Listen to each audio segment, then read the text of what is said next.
अस्सलाम वालेकुम।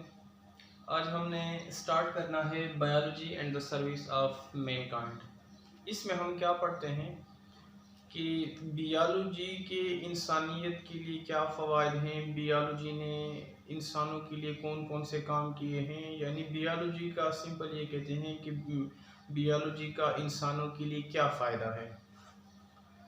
तो सबसे पहले हम आते हैं इंक्रीज फूड प्रोडक्शन।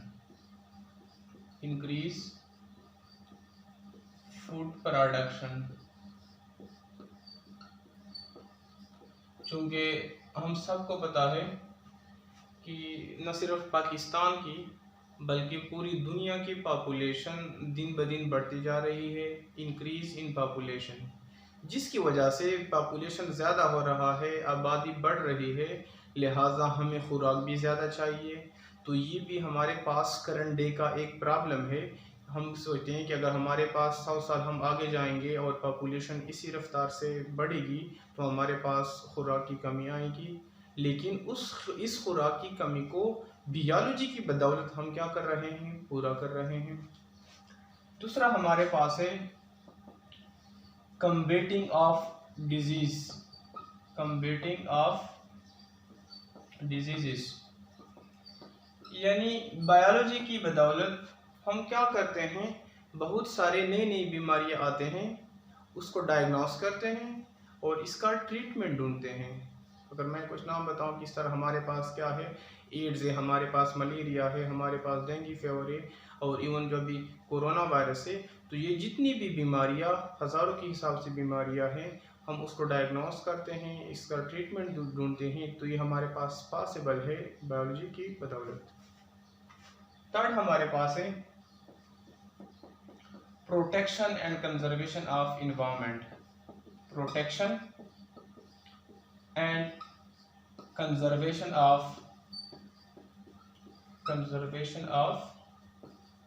इन्वायरमेंट, यानी कि हम अपने माहौल की, अपने सराउंडिंग की, हमारा जो नेचुरल इन्वायरमेंट है, इसको हम किस तरह बचाते हैं, इसकी हम किस तरह हिफाजत करते हैं या इसको हम किस तरह प्रोटेक्ट कर लेते हैं। तो एक एक हम डिटेल से पढ़ेंगे कि अगर लेट सपोज हमारे पास आबादी बढ़ रही है, खुराक कम होगा तो फिर क्या हमारे पास मसाइल होंगे। बीमारियां अगर हमारे पास बियोलॉजी ना होती तो हम डिजीज़ को किस तरह कम्बैट करते। या हमारे पास जो सबसे इंटरेस्टेंट पूरी ग्लोबल लेवल का जो हमारे पास इशू है वो है हमारे पास क्लाइमेट चेंज, जिसका हमारे पास है इन्वायरमेंट का है। तो एक एक हम करते हैं, डिटेल से डिस्कस करते हैं। बियोलॉजी ने सबसे जो ज़्यादा एडवांसमेंट की है वो है हमारे पास हेल्थ और फूड में, हेल्थ एंड फूड में, हेल्थ एंड फूड। क्या करते हैं, यानी हम बायोलॉजी की बदौलत हमारे पास न्यू वेराइटीज पैदा करते हैं प्लांट्स के, और हमारे पास बहुत सारे एनिमल्स के पैदा कर लेते हैं, और बहुत सारे डिजीज़ के ख़िलाफ़ हम लड़ते हैं। न सिर्फ हम लड़ते हैं बल्कि जो हमारे पौधे हैं उसको भी हम क्या बनाते हैं, इस तरह पौधे हम लेके आते हैं कि वो भी डिजीज़ रेजिस्टेंट होते हैं। डिजीज़ रेजिस्टेंट का ये मतलब कि वो उनको बीमारियां नहीं लगती। अब हम क्या करते हैं, हम करते हैं सेलेक्टिव ब्रीडिंग करते हैं, सेलेक्टिव ब्रीडिंग करते हैं, बहुत सारे ऑर्गेनिजम्स के करते हैं, प्लांट्स के भी करते हैं, एनिमल्स की भी करते हैं। सेलेक्टिव ब्रीडिंग इसको बोलते हैं। यानी हम जिस तरह लेट सपोज हमारे पास आजकल के जो पोल्ट्री फार्म है, जो मुर्गियाँ हैं, तो हम क्या कर लेते हैं, ये हमारे पास हमने इनको ग्रो किया है, हमने इनकी ब्रीड्स पैदा किए हैं, इनके अंदर जीन्स के जरिए कि हम क्या कर लेते हैं, इनकी ब्रीड पैदा कर लेते हैं। यानी हमारे पास कम से कम टाइम में ज़्यादा से ज़्यादा गोश्त अवेलेबल होता है। इसी तरह हमने क्या किया है, काऊ का किया है, सेलेक्टिव ब्रीडिंग करते हैं, शीप का करते हैं, हमारे पास चिकन जो हमारे पास है, पोल्ट्री है, इनका करते हैं, हमारे पास फिश है, इनका करते हैं। प्लांट्स में भी हम करते हैं सेलेक्टिव ब्रीडिंग। सेलेक्टिव ब्रीडिंग इस तरह करते हैं, मैं एग्जांपल दूंगा तलागंग के हवाले से कि तलागंग में सबसे कॉमन फसल कौन सा है, मूंगफली है।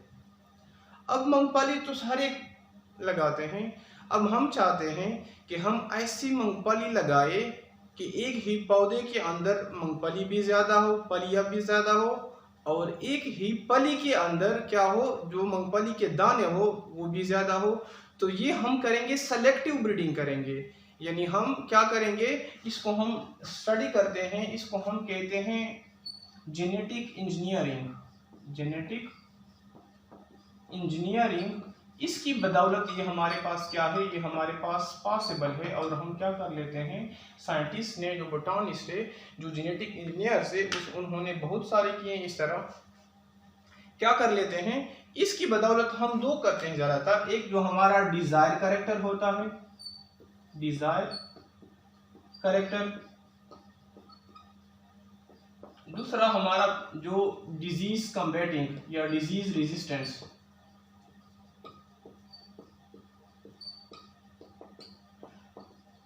डिजायर करेक्टर का ये मतलब है कि लेट सपोज तुम लोगों ने देखा होगा किसी बाग में कि लेट सपोज हमारे पास क्या है, हमारे पास गुलाब का एक पौधा है, उसमें सारे रेड रेड गुलाब है। अब हम ये चाहते हैं, ये क्या हमारा, हम ये चाहते हैं, यानी हमारा डिजायर करेक्टर कि एक ही पौधे के अंदर हमारे पास वाइट रोज भी हो, हमारे पास पिंक रोज भी हो। तो ये सारा हमारे पास पॉसिबल है, बल्कि हम करते हैं जेनेटिक इंजीनियरिंग की बदौलत। किस तरह करते हैं आगे डिस्कस करते हैं।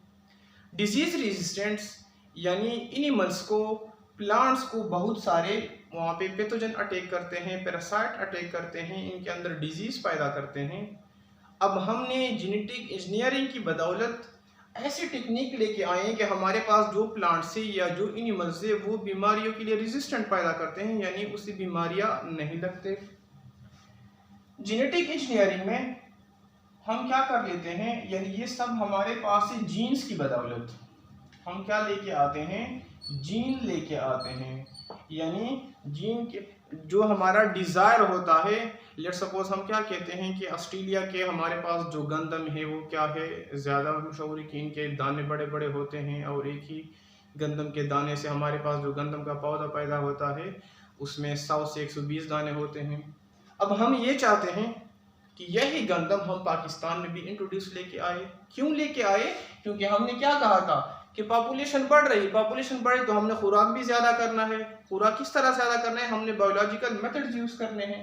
तो हम क्या कर लेते हैं, उसी पौधे से जीन आइसोलेट करके, वहाँ से जीन निकाल के यहाँ के पौधों में हम क्या कर लेते हैं। लेट सपोज एक पौधे में हमने क्या किया, एक में तो हम नहीं करते, लेकिन मैं लेट सपोज एक पौधे में हमने वो जीन इंसर्ट किया। अब ये पौधा जो दूसरे प्लांट से हमने जीन निकाला, पाकिस्तान ऑस्ट्रेलिया के पौधे से हमने, गंदम के पौधे से हमने जीन निकाला, पाकिस्तान के गंदम के पौधे हमने डाला। अब जो पाकिस्तान के अंदर जो पौधा है हमारा, इसको हम नाम देते हैं transgenic plant. Transgenic plant, transgenic plant इसको बोलते हैं जिसके अंदर किसी और पौधे का डीएनए शामिल हो, यानी जिसके ऐसा पौधा जिसके अंदर किसी दूसरे पौधे का जीन शामिल हो। क्योंकि हमें पता है कि जीन किस चीज से बनते हैं, जीन हमारे पास बनते हैं डीएनए एंड प्रोटीन से। अब वो पौधा या वो प्लांट जिसमें किसी दूसरे पौधे की डीएनए या उसमें किसी दूसरे पौधे की जीन शामिल हो, तो उसको हम नाम देते हैं ट्रांसजेनिक प्लांट का नाम देते हैं। अब हमने क्या किया कि हमने ऑस्ट्रेलिया के गंदम से जीन उठा के पाकिस्तान के गंदम में डाला हुआ है, हमने पाकिस्तान के पौधे को ट्रांसजेनिक प्लांट का नाम दिया। अब इसको हम क्या करते हैं, पहली दफा जब हम ट्रायल करते हैं तो इसके हम करते हैं क्लोनिंग करते हैं। हमारे पास एक टेक्निक है जिसको हम नाम देते हैं क्लोनिंग। लेटर ऑन इसी क्लोनिंग को भी हम डिटेल में डिस्कस करेंगे। क्लोनिंग में हम क्या कर लेते हैं कि उसी के कॉपीज बनाते हैं, आइडेंटिकल कॉपीज बनाते हैं, लेकिन एसेक्सुअल रिप्रोडक्शन के जरिए। और जब हमारे पास, अब हमने क्या किया कि वहां से ऑस्ट्रेलिया से गंदम के बीज उठा के पाकिस्तान में डाले, अब हमारे पास न्यू वैरायटी पैदा होगी। न्यू वैरायटी किस तरह पैदा होगी, यानी वो कैरेक्टर ऑस्ट्रेलिया के गंदम के कैरेक्टर शामिल होंगे पाकिस्तान के गंदम के प्लांट, मतलब पाकिस्तान के प्लांट के गंदम वाले में। अब हमने क्या किया, क्लोन किया, यानी उसके ज्यादा कॉपीज बनाए। किस तरह क्लोन करते हैं, ये हमारे पास एक टेक्निक है, उस टेक्निक को हम नाम देते हैं tissue culture technique.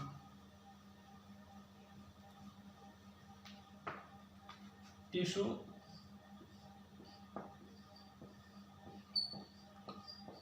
Culture technique.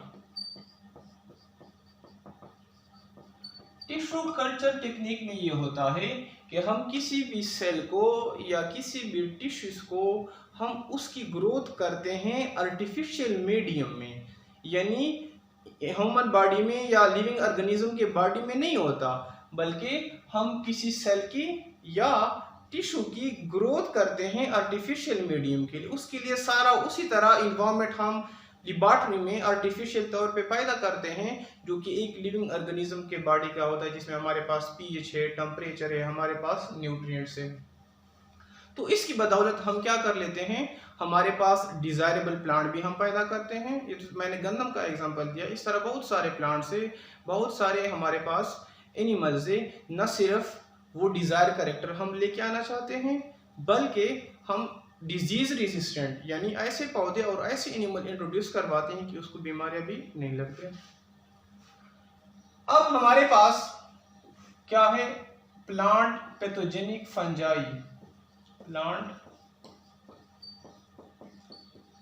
Pathogenic fungi, और बहुत सारे हमारे पास इंसेक्ट्स होते हैं, कीड़े मकोड़े होते हैं, जो कि क्या कर लेते हैं, पौधों पे अटैक करते हैं, प्लांट्स पे अटैक करते हैं, पैरासाइट बन जाते हैं, प्लांट्स के अंदर इन्फेक्शन काज करते हैं, और उसी इन्फेक्शन की बदौलत जो प्लांट बॉडी उसकी ग्रोथ को इफेक्ट कर लेते हैं, और जो हमारे पास फ्रूट या जो हमारे पास फसल बनता है, जो हमारा यील्ड होता है, वो भी कम आता है। प्लांट पैथोजेनिक फंजाई, पैथोजेनिक बोलते हैं या पैथोजेंस बोलते हैं ऐसे ऑर्गेनिज्म, पैथोजेंस ऐसे ऑर्गेनिज्म जो दूसरे ऑर्गेनिज्म में क्या पैदा करते हैं, डिजीज पैदा करते हैं। प्लांट पैथोजेनिक फंजाई या इंसेक्ट्स प्लांट की बॉडी पे अटैक कर लेते हैं, तो उस क्या कर लेते हैं, पैरासाइट होते हैं, उससे खुराक हासिल करते हैं, लिहाजा प्लांट की बॉडी की ग्रोथ क्या होती है, इफेक्ट हो जाती है। ग्रोथ इफेक्ट हो गई तो प्लांट जो हमें पैदावार देता है वो भी क्या होगा, इफेक्ट होगा। लिहाजा बायोलॉजिस्ट ने क्या काम किया, इन प्लांट पैथोजेनिक फंजाई और इंसेक्ट्स के लिए इन्होंने क्या किया, इनके लिए हमने बना दिया फंजीसाइड्स और इंसेक्टिसाइड्स यानी कि इनके लिए एक ऐसी दवाई बनाई केमिकल से कि वो उन पे स्प्रे करते हैं पौधों पे, तो वो क्या हो जाते हैं, प्लांट पैथोजेनिक फंजाई मर जाते हैं। या इंसेक्ट्स को मरने के लिए इंसेक्टिसाइड्स केमिकल दवाई। अब क्या हो गया कि ये केमिकल दवाई से तो हम उन इंसेक्ट्स को या प्लांट पैथोजेनिक फंजाई को मार देते हैं, लेकिन with the passage of time हमें मतलब रिसर्च कर रहे हैं, डेली की बुनियाद पे हमें ये अंदाज़ा हो रहा है, हमें रिसर्च से पता चल रहा है कि इसके भी नुकसानात हैं। नुकसानात किस चीज़ के लिए हैं, जो इंसेक्टिसाइड्स या जो फंजीसाइड्स हमने यूज़ किए ये नुकसानदेह हैं, ये टॉक्सिक हैं, मतलब ये टॉक्सिसिटी पैदा करते हैं। टॉक्सिक बोलते हैं नुकसान को, हार्म को बोलते हैं। टॉक्सिसिटी कि जो नुकसान पैदा किया, किस चीज़ में नुकसान पैदा करते हैं, नंबर एक तो ये क्या कर लेते हैं, अगर जिस प्लांट बॉडी पे हम इंसेक्टिसाइड्स या फंजीसाइड्स स्प्रे करते हैं तो प्लांट की बॉडी भी इफेक्ट होती है, यानी टॉक्सिसिटी पैदा करते हैं प्लांट बॉडी में। अब यही प्लांट जो फसल होता है वो हमारे बॉडी में चला जाता है, हमारे अंदर भी टॉक्सिसिटी पैदा करती है। इसके साथ साथ ये इन्वायरमेंट के लिए भी नुकसानदेह होता है, यानी इन्वायरमेंटल पॉल्यूशन पैदा करता है। ह्यूमन में हम कह सकते हैं प्लांट बॉडी भी क्या, जिसकी वजह से प्लांट की ग्रोथ क्या हो सकती है, इफेक्टिव हो सकती है। जो यील्ड हमारे पास जो फसल तैयार है, जो हमारे पास फ्रूट्स तैयार है, वो भी इफेक्ट्स हो सकते हैं। ह्यूमन के अंदर पहले ये था कि लिवर को डैमेज करते हैं, या जो हमारे रिप्रोडक्टिव ऑर्गन्स है उस पे इफेक्ट करते हैं रिप्रोडक्टिव ऑर्गन्स। लेकिन लेटर ऑन रिसर्च के बाद हमें ये पता चला कि जो इंसेक्टिसाइड्स है या जो फंजिसाइड्स है ये कार्सिनोजेंस हैं। कार्सिनोजेंस ऐसे केमिकल्स को बोलते हैं जो कि कैंसर काज करते हैं, जो कि कैंसर को पैदा करते हैं। इन्वायरमेंटल पॉल्यूशन किस तरह करते हैं कि फॉर एग्जांपल हमने क्या किया, हमारे पास लेट्स सपोज मूंगफली की फसल है, अब उस पर कोई इंसेक्ट्स बैठे हुए हैं, हम ऊपर से इंसेक्टिसाइड स्प्रे करते हैं। एग्जांपल मैं देता हूँ, अब वो तो मर जाएंगे लेकिन वो केमिकल तो उस साल में भी मौजूद होगा, मूंगफली की प्लांट बॉडी के ऊपर भी मौजूद होंगे। ऊपर से बारिश हो जाती है, बारिश हो गई तो ये पानी के साथ वो केमिकल मिल जाएगा और ये केमिकल जाएगा हमारे स्ट्रीम की तरफ, हमारे रिवर की तरफ, जिसकी वजह से जो हमारी एक्वेटिक लाइफ है वो ऑर्गेनिज्म जो कि पानी में रहते हैं वो भी डैमेज हो जाते हैं। अब क्वेश्चन ये बनता है कि अगर वो डैमेज हो गए, वो ख़त्म हो गए, तो उसका हमारे लिए क्या नुकसान है। तो मैं सिंपल ये कहूँगा, लेटर ऑन कमिंग चैप्टर्स में हम इसको भी डिटेल में डिस्कस करते हैं कि फूड चेन क्या होगा, डिसरप्ट होगा। फूड चेन डिस्टर्ब हो गया तो हमारे पास एक ऐसा टाइम आएगा कि खुराक की कमी होगी। इंसेक्टिसाइड्स का इस तरह के हमारे पास क्या है, DDT है, डाइफिनाइल ट्राइक्लोरोइथेन है, जो कि अभी तो इस पे बैन लग चुका है। ज़्यादातर लोग क्या कर लेते हैं, ये चींटियों को मारने के लिए हम DDT जो कि इंसेक्टिसाइड से कॉमन मार्केट में मिलता है, 10-15 रुपए के पुड़िया मिलते हैं, लेकिन अभी ये क्या है, इस पे बैन लगा हुआ है।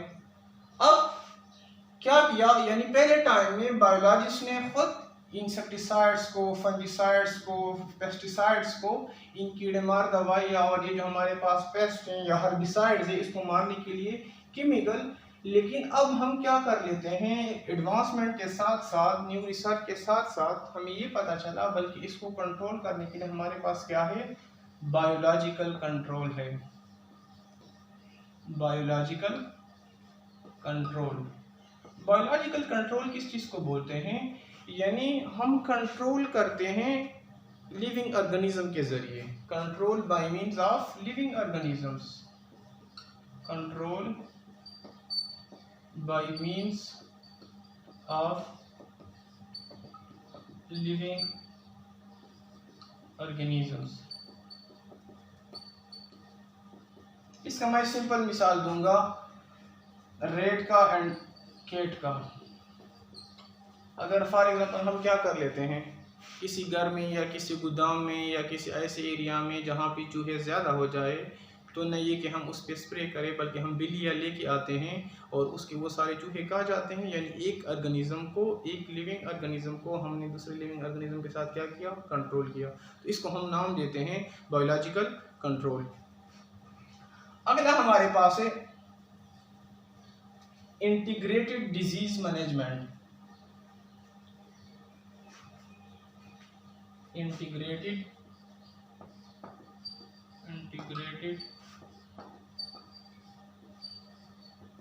Disease management.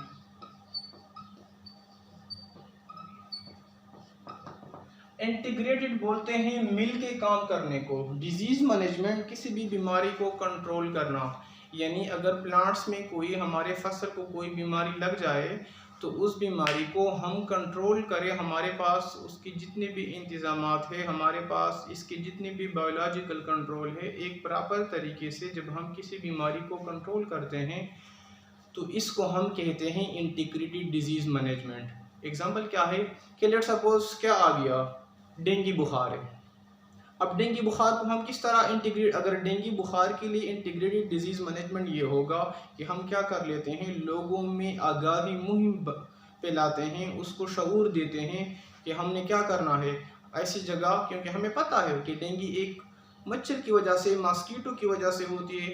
अब हमने उसको किस तरह अवॉइड करना है, इसके लिए किस तरह हमने प्रोटेक्शन करनी है। तो क्या कर लेते हैं कि हमने फुल स्लीव कपड़े पहनने हैं, ऐसी जगह जहाँ पे पानी है उसको ख़त्म करना है या इसमें ऑयल डालना है, तो हम अपने मोहल्ले में, अपने घर में एक किस्म का आगाही मुहिम बनाते हैं किसी भी डिज़ीज़ के ख़िलाफ़ लड़ने के लिए। इसको हम नाम देते हैं इंटीग्रेटेड डिजीज़ मैनेजमेंट। या लेट सपोज आजकल क्या है, कोरोना वायरस का है, तो हम क्या कहते हैं कि हम क्या यूज़ करें, सैनिटाइज़र यूज़ करें, हम किसी के नज़दीक ना जाए, अपने घरों में रहे। तो ये जितनी भी प्रोटेक्टिव मेजरमेंट हम करते हैं, इसको हम नाम देते हैं इंटीग्रेटेड डिजीज मैनेजमेंट। अगला हमारे पास है hydroponic culture technique. Hydroponic culture technique. Hydroponic culture technique क्या है, क्यों इस्तेमाल होता है, यानी बायोलॉजिस्ट जो साइंटिस्ट है वो ये मालूम करना चाहते हैं कि प्लांट की ग्रोथ के लिए साइल में कितनी न्यूट्रिएंट्स चाहिए या कौन कौन से न्यूट्रिएंट्स चाहिए, उसकी मिकदार। इस तरह हमें खुराक की ज़रूरत है, सर्वाइवल के लिए है, बॉडी फंक्शन के लिए है, न्यू स्ट्रक्चर बनाने के लिए, इसी तरह प्लांट के लिए भी खुराक की ज़रूरत है, न्यूट्रिएंट की ज़रूरत है। प्लांट्स वो न्यूट्रिएंट्स, वो मिनरल्स कहाँ से एब्जॉर्ब करते हैं, साइल से करते हैं। तो साइंटिस्ट है जो बायोलॉजिस्ट है वो ये मालूम करना चाहते हैं कि प्लांट बॉडी के लिए कौन से न्यूट्रिएंट्स और कितनी कंसंट्रेशन में चाहिए, लिहाजा वो साइल पे तो नहीं कर सकते। तो हाइड्रोपोनिक कल्चर टेक्निक ऐसा टेक्निक है कि उन लोगों ने प्लांट्स को साइल की जगह पानी में लगाया होता है, सिर्फ पानी होता है और उस पानी में क्या डालते हैं, उसमें न्यूट्रिएंट डालते हैं, उसमें मिनरल डालते हैं और चेक करते हैं कि कौन सा न्यूट्रिएंट्स कितना ज़रूरी है। यानी वो इसकी बदौलत हम चाहते हैं, ये मालूम करना चाहते हैं, हम साइल की क्वालिटी को मालूम करते हैं। कुछ साइल मतलब मट्टी ऐसे होती है कि उसमें पानी ज़्यादा होता है, कोई हमारे पास डेजर्ट होते हैं, या कोई हमारे पास मट्टी ऐसी होती है कि उसमें साल्ट की कंसंट्रेशन ज़्यादा होती है। तो हम मट्टी के हवाले से हम ये मालूम करना चाहते हैं कि फॉर एग्जांपल अगर हमारे पास ऐसी मट्टी कि वहाँ पे पानी कम है, तो अब साइंटिस्ट ये मालूम करना चाहते हैं कि उस साइल में यानी डिजर्ट में कौन से पौधे पैदा होंगे। तो इसको मालूम करने के लिए ये हाइड्रोपोनिक कल्चर टेक्निक इस्तेमाल हो रहा है कि ये लोग क्या कर लेते हैं, उन लोगों ने पार्ट लगाए होते हैं, उसी पार्ट में पानी होता है, पानी में पौधों को लगाया होता है, ऊपर से न्यूट्रिएंट मिनरल डालते हैं और ये चेक करते हैं कि कौन सा न्यूट्रिएंट इनके लिए ज़रूरी है। अगला हमारे पास है पास्चराइजेशन।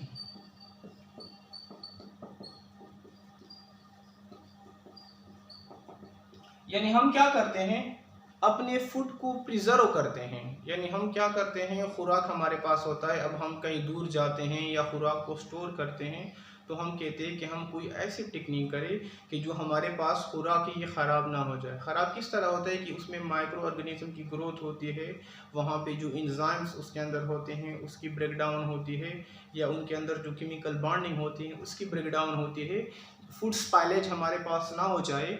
तो उसको कंट्रोल करने के लिए हम क्या है, हमारे पास एक टेक्निक है पास्चराइजेशन।